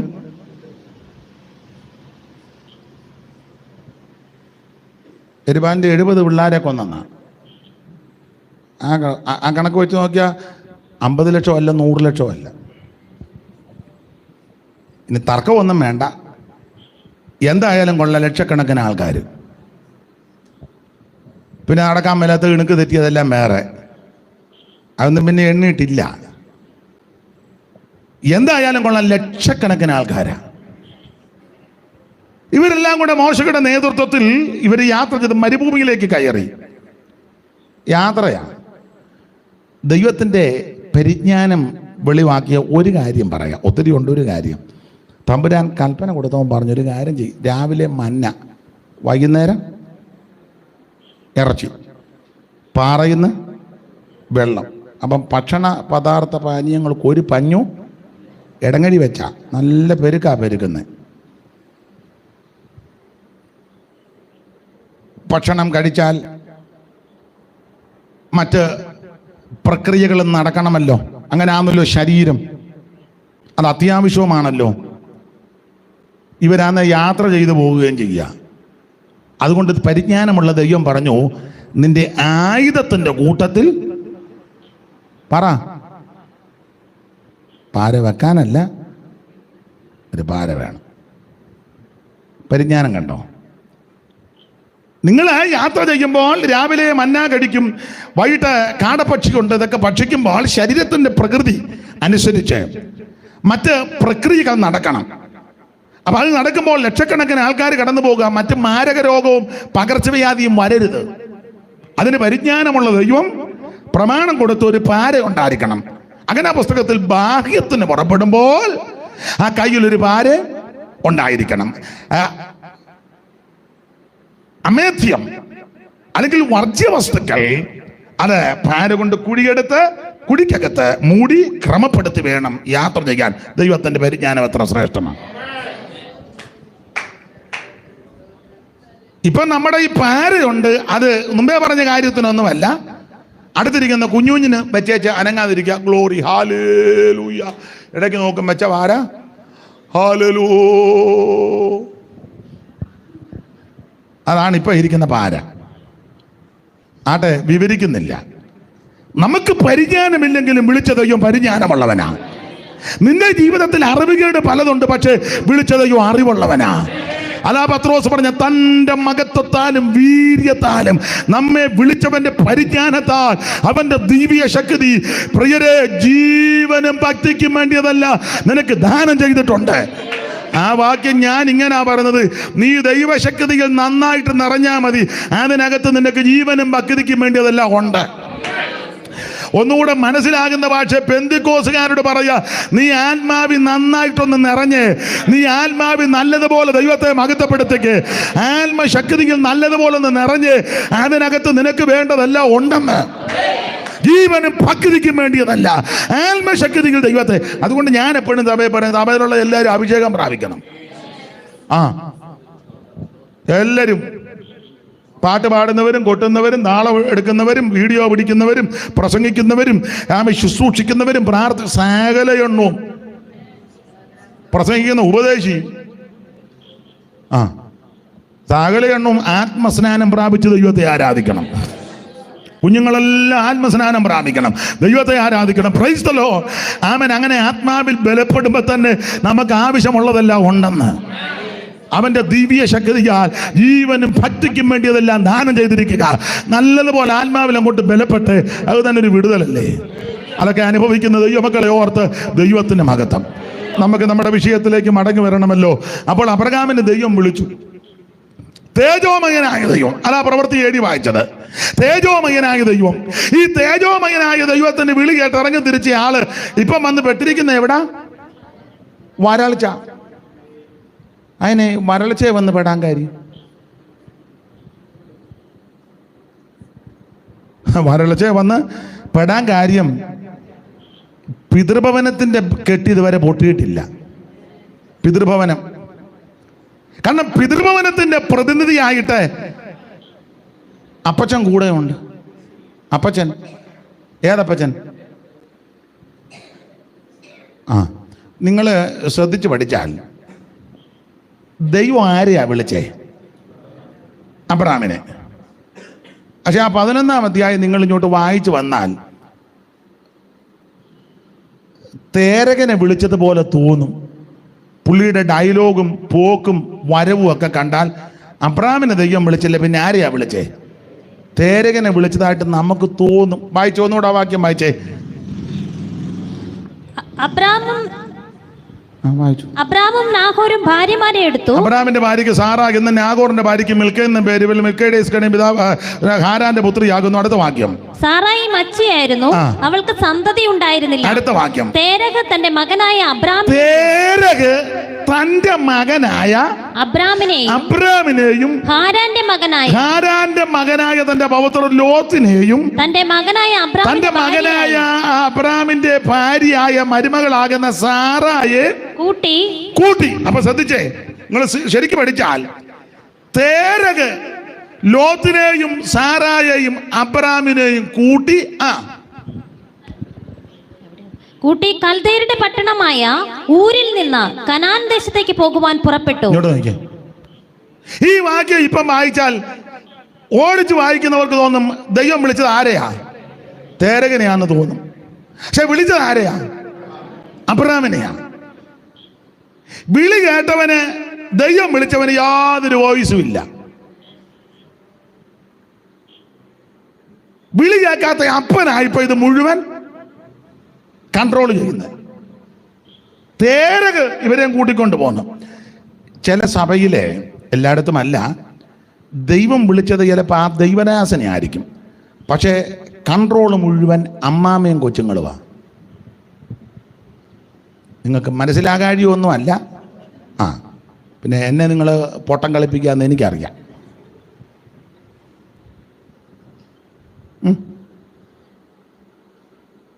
ദൈവം വിളിച്ചത് ആ ദൈവദാസനെയാ. ആ ദൈവദാസനാ ദൈവത്തിന്റെ വിളി കേട്ടത്. പക്ഷേ കൺട്രോൾ മുഴുവൻ എവിടാ? ഞാൻ പൊതുവിൽ അഭിപ്രായം പറഞ്ഞതാ. നിങ്ങൾ എന്നെ ഇങ്ങനെ സ്പർദ്ധിച്ചു നോക്കുവൊന്നും വേണ്ട. കൊടുമുടികളേറിയ പർവ്വതങ്ങളെ നിങ്ങൾ എന്നെ സ്പർദ്ധിച്ചു നോക്കുന്നത് എന്ത്? അനേക സംഭവങ്ങൾ അറിയാം, അതുകൊണ്ടായി പറയുന്നത്. ദൈവം വിളിച്ചവൻ വേണം ലീഡ് ചെയ്യാൻ. മിക്ക സഭകളിലും കൂട്ടായ്മകളിലും പ്രശ്നം വരാൻ കാരണം വിളിയില്ലാത്തവനാ കൺട്രോള്. വിളിച്ചത് അബ്രഹാമാ. പക്ഷെ ഇങ്ങനെ എഴുതുകാരുന്ന നല്ലതാ. അബ്രഹാം തൻ്റെ പിതാവാകുന്ന തേരകനെയും തൻ്റെ ഭാര്യ സാറായെയും തൻ്റെ സഹോദരപുത്രൻ ലോത്തിനെയും കൂട്ടിക്കൊണ്ട് കൽദയരുടെ പട്ടണമായ ഊരിൽ നിന്ന് കനാൻ ദേശത്തേക്ക് പോകുവാൻ യാത്ര പുറപ്പെട്ടെന്ന് എഴുതിയിരുന്നെങ്കിൽ നമുക്ക് മനസ്സിലാകും അബ്രഹാം തന്നെ ആ യാത്രയുടെ എന്ന് നമുക്ക് അനുമാനിക്കാം. പക്ഷെ ഇത് അങ്ങല്ല, തേരക്. അതുകൊണ്ടായി വരൾച്ചയെ വന്ന് കിടക്കുന്നത്. മനസ്സിലാകുന്നുണ്ടോ? അതുകൊണ്ടാണ് ഇപ്പോഴും വരൾച്ച മാറാത്ത. വരൾച്ചയെന്ന് ഞാൻ ഉദ്ദേശിക്കുന്നത് നിങ്ങൾ ഉദ്ദേശിച്ചതല്ല. നിങ്ങളിപ്പം വരൾച്ച ഉദ്ദേശിച്ചത് എന്നാന്ന് ഞാൻ പറയാം. വീടില്ലാത്തത്, വണ്ടി ഇല്ലാത്തത്, ബാങ്കിൽ ഫിക്സഡ് ഡിപ്പോസിറ്റ് ഇല്ലാത്തത്. ചെറുക്കൻ പേർഷ്യയെ പോയി ചൂട്ട് പോലെ തിരിച്ച് വന്നു. അവിടെ കല്യാണവും ഇതുവരെ നടന്നില്ല. പലരും വന്ന് കണ്ടേച്ച് പോകുന്നതല്ലാതെ അവളെയും കൊണ്ട് ആരും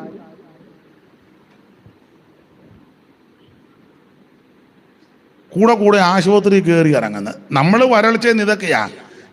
അത് കുഴപ്പമില്ല. ഞാൻ വരൾച്ചയെന്ന് ഉദ്ദേശിച്ചത് ആത്മീക വരൾച്ച. നിനക്ക് പാടാൻ പറ്റുന്നില്ല, പ്രാർത്ഥിക്കാൻ പറ്റുന്നില്ല, ആരാധിക്കാൻ പറ്റുന്നില്ല, കൂട്ടായ്മ കൂടാൻ പറ്റുന്നില്ല, ദൈവത്തെ സ്തുതിക്കാൻ പറ്റുന്നില്ല, കൈയടിക്കാൻ പറ്റുന്നില്ല, നൃത്തം ചെയ്ത് ദൈവത്തെ ആരാധിക്കാൻ പറ്റുന്നില്ല. കാരണം ജീവിതത്തിൽ വരൾച്ചയാ. കാരണം പറയാ, വിട്ടുമാറാത്ത ചില വിഷയങ്ങൾ കുടുംബത്തിനകത്തുണ്ട്.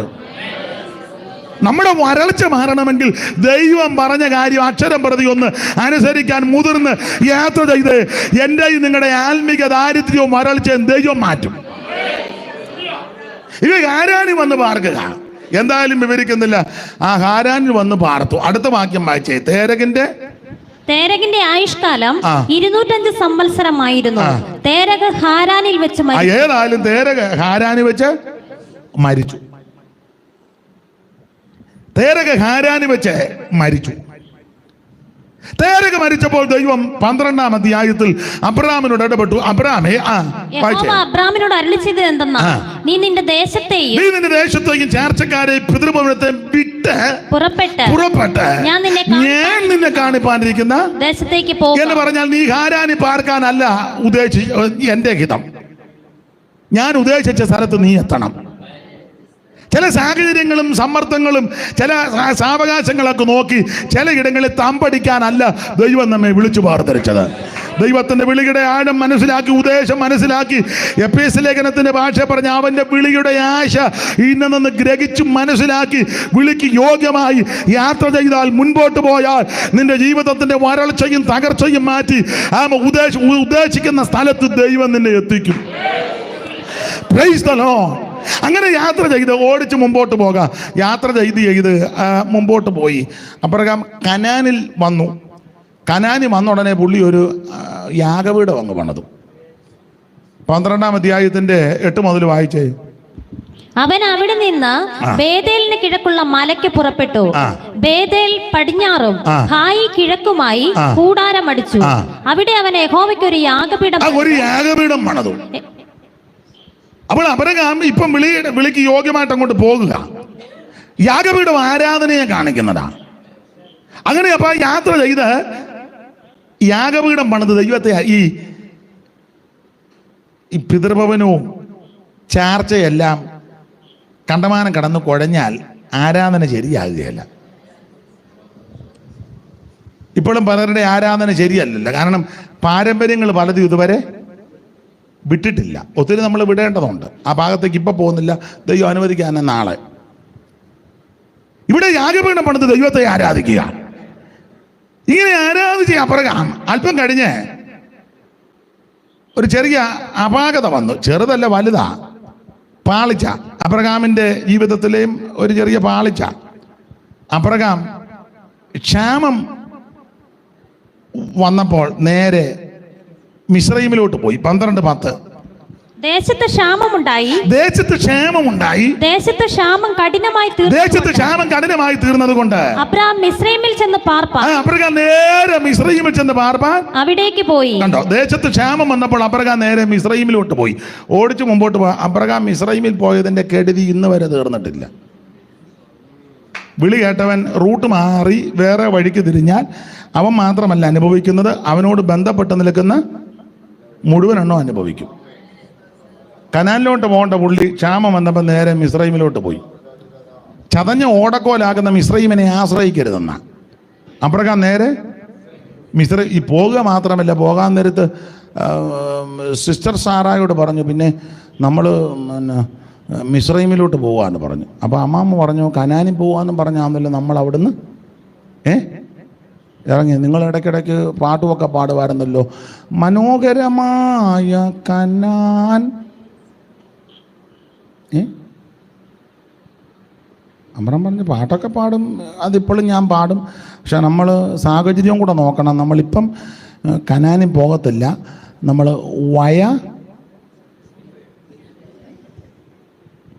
മിസ്രയീം. അമ്മ പറഞ്ഞു, കഴിഞ്ഞ ആഴ്ച നിങ്ങൾ കൊയറിൽ നിന്ന് കരങ്ങൾ വീശി വീശി പാടാൻ നിങ്ങൾ പാടിയാടുന്നല്ലോ. മറുകരന്ന കണ്ടിടും അങ്ങനെയൊക്കെ അല്ലേ, അങ്ങനെ ഒരു പാട്ടില്ലേ, മറുവിലയായി. എടി അത് പുൽപ്പിറ്റേ നിൽക്കുമ്പോഴല്ലേ പാട്ട്, വീട്ടിൽ വേറെ പാട്ടാ. അങ്ങനെയുള്ള ആൾക്കാരുണ്ട്. പുൽപ്പിറ്റയിൽ വരുമ്പോൾ ഒരു പാട്ട്, വീട്ടിൽ ചെല്ലുമ്പം വേറൊരു പാട്ട്. അഭിപ്രായ വ്യത്യാസം വരുമ്പം കൊടുങ്ങല്ലൂർ സൈഡിലെ പാട്ടും. അങ്ങനെയുള്ള ഒത്തിരി ലീഡർമാരുണ്ട്, മനസ്സിലാകുന്നില്ല. സൺഡേ പുൽപ്പിറ്റാൻ നിൽക്കുമ്പോൾ സിയോൻ ഗീതാവലിക്കകത്തെ പാട്ട്, വീട്ടിൽ വരുമ്പം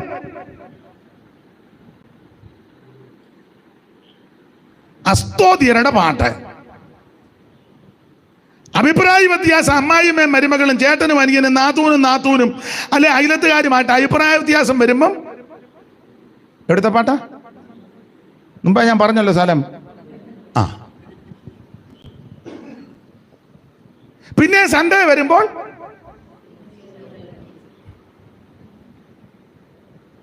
നീ സൺഡേയിലെ പാട്ട് തന്നെ വേണം മൺഡേയിലും പാടാൻ. ആ പാട്ട് തന്നെ ആയിരിക്കണം വീട്ടിലും പാടാൻ. ആ പാട്ട് തന്നെ ആയിരിക്കണം ഓഫീസിൽ ചെല്ലുമ്പോഴും പാടാൻ. പാടുന്നുണ്ട്. ആ പാട്ട് തന്നെ ആയിരിക്കണം പരസ്യോഗത്തിനും. അത് തന്നെ ആയിരിക്കണം ജീവിതം മുഴുവൻ. അതായിരിക്കണം. മനസ്സിലാകുന്നുണ്ടോ? അപ്പോഴേക്കാ സാറായോട് പറഞ്ഞു നമ്മൾ മിസ്രൈമിലോട്ട് പോവാ. ഞാൻ സഭയുടെ പേരൊന്നും പറയുന്നില്ല. ഞാൻ ഒരു സഭയിലെ പ്രധാനപ്പെട്ട ആളോട് ചോദിച്ചു, നിങ്ങൾ വിശ്വാസികളെ ഒന്നും ഇവിടെ നിർത്തി പാടിപ്പിക്കുന്നില്ലല്ലോ, നിങ്ങളുടെ കൺവെൻഷനും പ്രധാനപ്പെട്ട യോഗങ്ങൾക്കൊന്നും. എല്ലാവരും പറഞ്ഞ് പാടിപ്പിക്കുകയല്ല. ഞാൻ ചോദിച്ചു, നന്നായിട്ട് പാടുന്നവരുണ്ടല്ലോ, ഞങ്ങൾ വളരെ അതുപോലെ സംസാരിക്കും. ആ പാടുന്നവർ കാണും, അല്ല അവർക്ക് കൂടെ ഒരു അവസരം. അപ്പം എന്നോട് പറഞ്ഞ മറുപടി പറയാം. അത് ഇവിടെ അതിനുള്ള ആൾക്കാരുണ്ട്. ഇവർ സൺഡേയും ഇവിടെ ഇരുന്ന് തന്നെ പാടും, മൺഡേയിലും ഇവിടെ ഇരുന്ന് തന്നെ പാടും, വെനസ്ഡേയിലും ഇവിടെ തന്നെ ഇരുന്ന് പാടും, ഫ്രൈഡേയും ഇവരിവിടെ ഇരുന്ന് പാടും. അവിടെ തന്നെ ഇരുന്നേ പാടൂ. ഇതിനിടയ്ക്ക് അവർ വേറെ പാട്ടിന് പോവുകയില്ല. സൺഡേ ഇവിടെ സ്തുതി ചെയ് മനമേ എന്ന് പാടിയിട്ട് വെനസ്ഡേ വേറെ പരിപാടി വരുമ്പോൾ പൊന്നരിവാൾ അമ്പിളിയിൽ കണ്ണെറിയുന്നോളെ എന്ന് പാടാൻ മനസ്സിലാകുന്നില്ല. ബാക്കി നാളെ. ഇന്നിപ്പം ഞാൻ വന്ന് മട്ട ഒന്ന് പിടിച്ചെന്നേ ഉള്ളൂ. മനസ്സിലാകുന്നുണ്ടോ? ഞാൻ ഒരാളെ ഉന്നമ്മ ചൊല്ലി പറയുന്നത്. സ്തുതി ചെയ്യും മനമേന്നുള്ള പാട്ട് പാടിയാൽ തിങ്കളാഴ്ച അവരത് തന്നെ പാടുന്നത്. ചൊവ്വാഴ്ച എല്ലാവരുടെയും കാര്യമല്ല, നമ്മുടെ ഇടയിൽ ആ സഭക്കാരെ ഒഴിച്ചു നിർത്തി മറ്റ് പല ഉണ്ടല്ലോ എല്ലാവരുടെയും കാര്യമല്ല കേട്ടോ, എല്ലാവരുടെയും കാര്യമല്ല, തെറ്റിദ്ധരിക്കരുത്. എന്നാൽ പല ആൾക്കാരും ഇതിനിടയ്ക്ക് വേറെ പല പാട്ട് പാടാൻ പോകും. അപ്പോൾ അവരെന്നോട് പറഞ്ഞു, അതുകൊണ്ട് അവർ അങ്ങനെ പോട്ടെ, ഇവർ തന്നെ പാടും, ഇവർ പാടുന്ന ഉണർവ് മതി നമുക്ക്, അവർ പാടുന്ന ഉണർവ് മതി. ആ ഉണർവ് പ്രതീക്ഷിച്ചാൽ ഇവിടെ വരുന്നവരും. അല്ലാതെ കത്തട്ടെ, തീ കത്തട്ടെ. ഞാൻ എന്നെയും കൂടെ പ്രതിയാക്കിയായി പറയാൻ. സൺഡേയിലെ പാസ്റ്റർ തന്നെ ആയിരിക്കണം മൺഡേയിലും. സ്റ്റേജിൽ നിൽക്കും, നമ്മുടെ പാസ്റ്റർ ടൗണിൽ നിന്നപ്പോൾ ആരാ ഫുട്ബോൾ കളിക്കാരനാന്നു. അല്ലല്ല നമ്മുടെ പാസ്റ്റർ പറഞ്ഞ മനസ്സിലായി കാണുമല്ലോ. ഇന്നിപ്പോൾ അത്ര പറയുന്നുള്ളൂ. ഞാൻ എന്നെയും കൂടെ പ്രതിയാക്കിയായി പറയുന്നത്. അല്ല ഒരാളെ ഉന്നം വെച്ചോ ഒരു സഭയെ ഉന്നം വെച്ചല്ലേ പറയുന്നത്. ദൈവത്തെ സ്തുതിക്കുന്ന ഈ നാവ് കൊണ്ട് മറ്റൊരു പാട്ടിന് പോകരുതെന്നായി പറഞ്ഞത്. ജീവൻ പോകുവോളം. അപ്പോൾ അപ്പോഴേക്ക് സിസ്റ്റർ സാറോട് പറഞ്ഞു, നമ്മൾ മിസ്രൈമിലോട്ട് പോവുക. അപ്പോൾ അമ്മാമ്മ പറഞ്ഞു, നമ്മൾ കനാനിൽ പോകാൻ. കനാനിലൊക്കെ പോകും, പക്ഷേ നമ്മൾ പിന്നെ അമ്മാമ്മ ഓർത്താലും ഇറങ്ങി തിരിച്ചല്ല. ഇപ്പം എന്നായി നിന്നെയും ഇട്ടച്ച് പോയിട്ടും വലിയ കാര്യമൊന്നും ഉണ്ട്. അബ്രഹാം പറഞ്ഞു, പിന്നെ സാറാമേ നീ ഒരു ചെറിയ അഡ്ജസ്റ്റ്മെൻറ്റ് നടത്തണം. അതിന് നമ്മൾ മിസ്രൈമിൽ ചെല്ലുമ്പം ഭാര്യയാന്ന് പറയരുത്, സിസ്റ്ററാന്നേ. എന്നാൽ സാറാൻ പറഞ്ഞു, നമ്മൾ പെന്തിക്കോസുകാരാ, കള്ളം. അബ്രഹാം പറഞ്ഞു, ആരാ അതിന് കള്ളം പറഞ്ഞേ? പിന്നെ വായിച്ചു വരുമ്പോൾ ഇങ്ങനെ വായിക്കുന്നത്, അവളെൻ്റെ അപ്പൻ്റെ മകള് തന്നെ, വാസ്തവമായിട്ട് അവളെൻ്റെ പെങ്ങൾ തന്നെ. അപ്പോൾ കള്ളവും പറഞ്ഞിട്ടില്ല. ആട്ടെ, രണ്ടുപേരുടെ അഡ്ജസ്റ്റ്മെൻറ്റിൽ മിസ്രയീമിൽ പാർത്തു. ഞാനൊരു കാര്യം ദൈവമക്കളോട് എപ്പോഴും ഞാൻ പറയും, ഈ അഡ്ജസ്റ്റ്മെന്റിൽ താമസിച്ചാൽ ആത്മീകത്തിലെ അഡ്ജസ്റ്റ്മെന്റ് ചെയ്താൽ ഇഷ്ടം പോലെ കാശുണ്ടാക്കാം. അഡ്ജസ്റ്റ്മെന്റിൽ പോയാൽ കോടികൾ സമ്പാദിക്കാം. എന്നാൽ നീ പ്രമാണത്തിനും ഉപദേശത്തിനും പരമാർത്ഥത്തിനും നീതിക്കും ന്യായത്തിനും നിന്ന് നിനക്കൊന്നും ഉണ്ടാക്കാൻ ഒക്കുകയല്ല, ഒക്കത്തില്ല. അഡ്ജസ്റ്റ്മെന്റിൽ ഒന്ന് പോയ ഒരു കുഴപ്പം കോടികൾ ഉണ്ടാക്കാം. വായിച്ചേ, അഡ്ജസ്റ്റ്മെന്റിലായിരുന്നു മിസ്രയീമിലെ ജീവിതം. അതുകൊണ്ട് എന്തോ സംഭവിച്ചു? 13-1 വായിരു വേഗത്തിൽ. ഇങ്ങനെ അബ്രാമും ഭാര്യയും അവനുള്ളതൊക്കെയും അവനോട് കൂടെ ലോത്തും മിസ്രയീമിൽ നിന്ന് പുറപ്പെട്ട് തെക്കേ ദേശത്ത് വന്നു. കന്നുകാലി, വെള്ളി, പൊന്ന് ഈ വകയിൽ അബ്രാം ബഹുസമ്പന്നനായി. ശ്രദ്ധിച്ച, ഇഷ്ടം പോലെ സമ്പത്ത്. ഇത് മിസ്രയീമിൽ പാർത്ത കാലത്ത് കണ്ടമാനം സമ്പത്ത് കിട്ടി, ഇഷ്ടം പോലെ. ഏതൊരു 10-13 കൊല്ലം മിസ്രയീമിൽ പാർത്തെന്നാണ്. ആ മിസ്രയീമിലെ ജീവിതം അഡ്ജസ്റ്റ്മെന്റ് ആയിരുന്നു. പെങ്ങളാന്ന് ആര് ചോദിച്ചാലും പെങ്ങളാന്ന് പറയാവോ, വൈഫാന്ന് അഡ്ജസ്റ്റ്മെന്റ്. ആ പാർപ്പിൽ ഇഷ്ടം പോലെ സ്വത്തുണ്ടാക്കി കിട്ടി. അപ്പൊ ഞാൻ അതിൻ്റെ ഒരു വശം പറയാ, ആത്മീക ജീവിതത്തിൽ അഡ്ജസ്റ്റ്മെന്റ് പോയാൽ ഇഷ്ടം പോലെ ഉണ്ടാക്കാം. ഉപദേശം വെച്ചിട്ട് നയിച്ചേ കാശ് ഇഷ്ടം പോലെ വരും. നമ്മുടെ പ്രസംഗം കേട്ടാൽ 10 രൂപ തരാനുള്ളവനും കൂടെ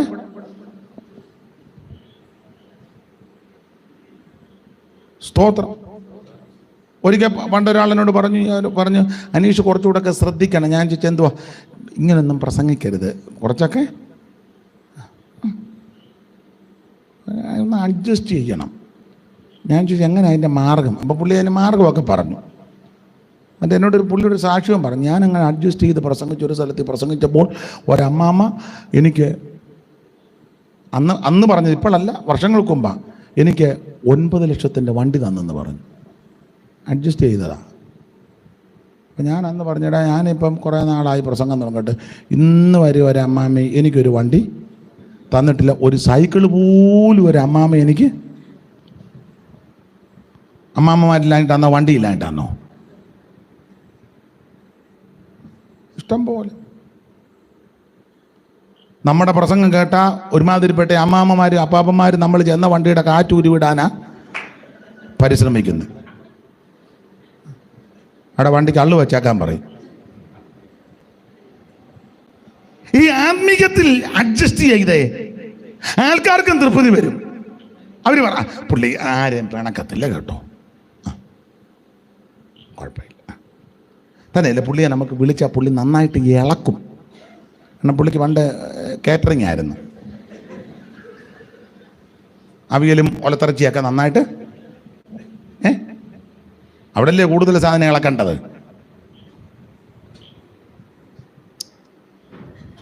ഒരു കാര്യം ദൈവമക്കളോട് പറയാം, ആത്മീക ജീവിതത്തിൽ ശുശ്രൂഷയിൽ അഡ്ജസ്റ്റ് ചെയ്താൽ ഇഷ്ടം പോലെ ഉണ്ടാക്കാം.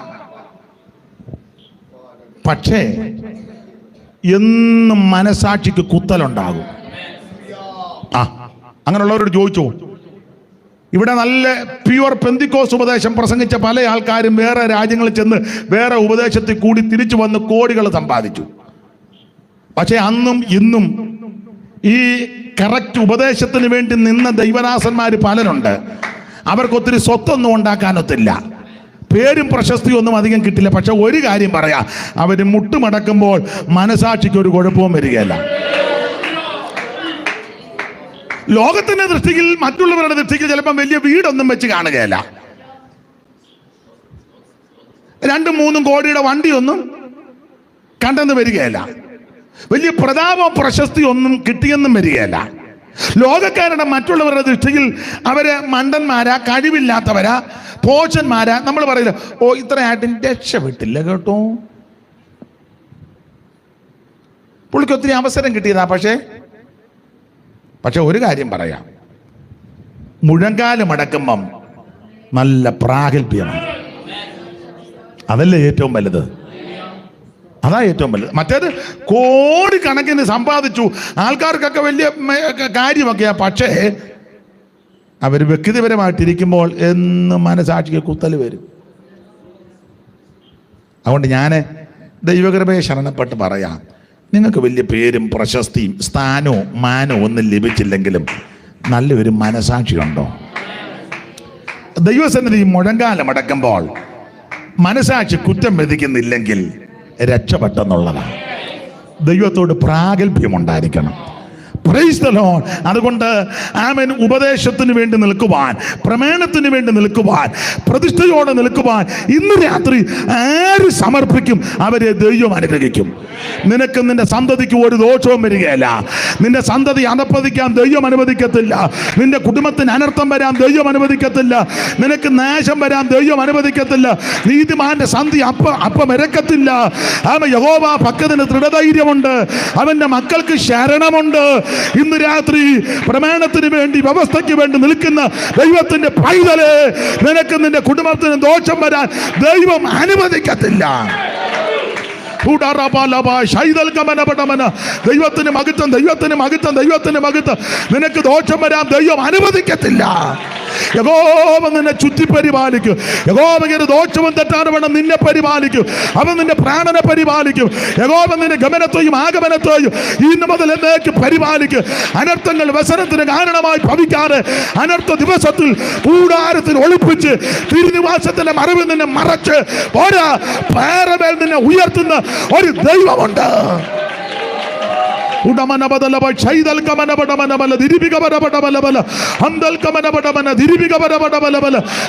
മഹത്വം, ദൈവത്തിന് മഹത്വം, ദൈവത്തിന് മഹത്വം, ദൈവത്തിന് മഹത്വം, ദൈവത്തിന് മഹത്വം, ദൈവത്തിന് മഹത്വം, ദൈവത്തിന് മഹത്വം, ദൈവത്തിന് മഹത്വം, ദൈവത്തിന് മഹത്വം, ദൈവത്തിന് മഹത്വം, ദൈവത്തിന് മഹത്വം, ദൈവത്തിന് മഹത്വം.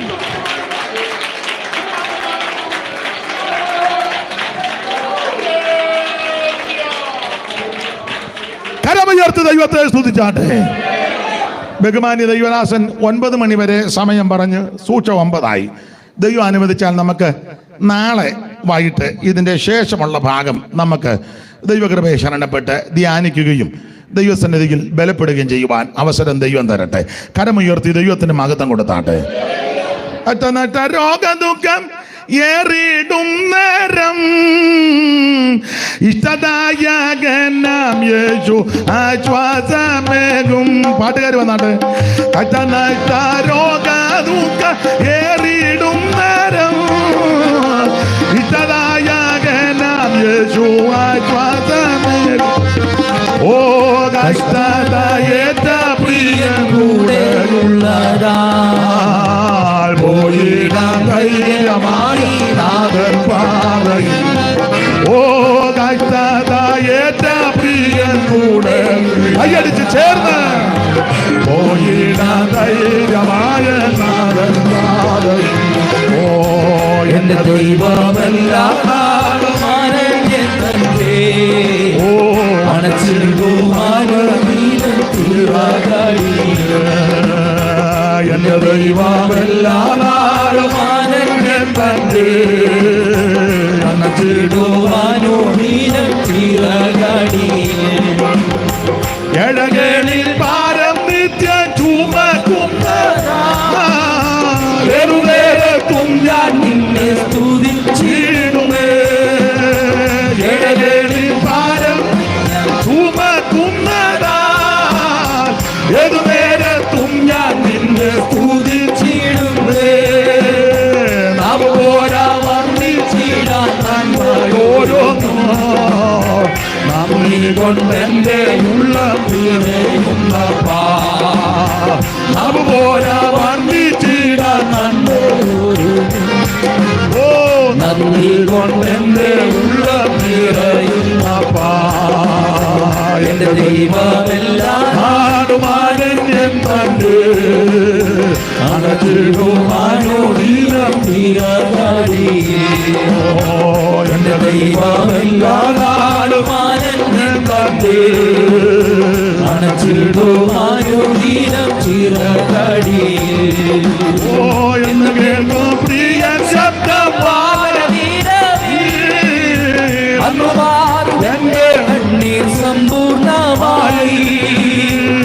എന്നു കേൾക്കും പ്രിയ ശബ്ദം അന്നു മാറും എന്റെ കണ്ണീർ സമ്പൂർണമായി മണിയറവാസം പൂകി ആനന്ദിച്ചിടും എന്റെ ഉള്ളം ധീരം ധീരമായി മണിയറവാസം പൂകി ഉള്ളം ധീരം ധീരമായി ദൈവമെല്ലാം ആളുമാനെങ്കിൽ തന്നെ ചിരുമാനൂരീനം ചിറകടി എന്റെ ദൈവമെല്ലാം ആളുമാനെങ്കിൽ തന്നെ അണച്ചിരുമാനൂരീനം ചിറകടി രോഗദുഃഖം വന്നിടും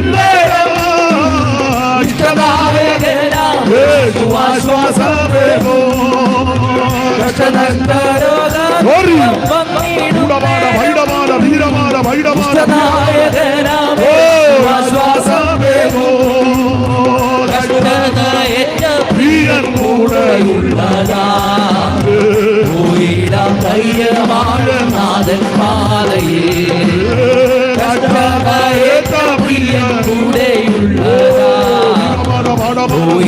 ധൈര്യമായി നാഥൻ പാതയിൽ ദൈവമെല്ലാം